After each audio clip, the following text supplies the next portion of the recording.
All right, so we have here a 1995 Honda Acty SDX. It is equipped with the air conditioning and it is all-wheel drive. I don't have a locker, but I don't really need it. I mean, as you guys can see, it's more of a street cruising for the car shows than anything else. It's not really going off-roading. So 3 things that I love about it. Number one, I wanted to point out how easy and how simple these cars are. Everything, you can take it apart with a 10 millimeter, 14 millimeter, flathead screwdriver, Phillips head screwdriver. So that is one of the amazing, amazing things about this car. Number two, I got a little list right here. Number two is the gas mileage. I know it sounds stupid, but having to really only have to fill it up once every 3 weeks or a month, it really makes it super convenient. If you have multiple cars, you can just, every time you go out, it's always going to have gas in it. Another one that I wanted to point out, how useful it is. So it does have a bed in the back, and with these latches right here, you can actually load things from the side, make it a flatbed, unload it, load it, do whatever you want.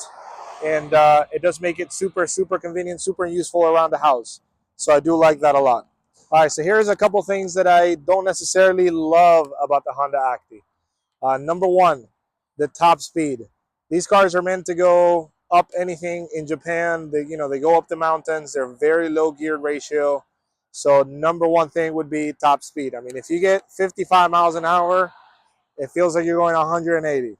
So that's one of the things that I really don't like that much about it. Number two, how short the gears are. You're constantly having to go 1, 2nd, 3rd, 4th, 5th. I mean, first is pretty much useless. It's like 3 miles an hour tops. So from there, you just got to go 2nd, 3rd, 4th, just constantly. Number three, the space. I'm 6'1", and yes, I can get in there. Yes, I can drive it.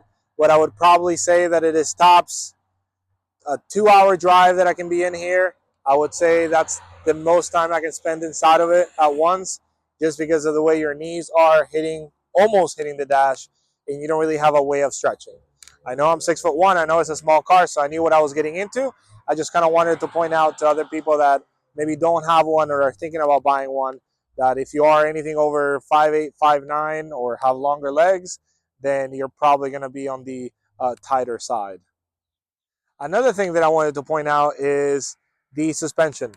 It is a little bit on the rougher side. I know they make some springs for kind of like to hold a little bit more weight, but it is on the rougher side of the suspension. I have a couple of the cars, like Jimneys and whatnot, that ride a little bit smoother, even though they're leaf springs.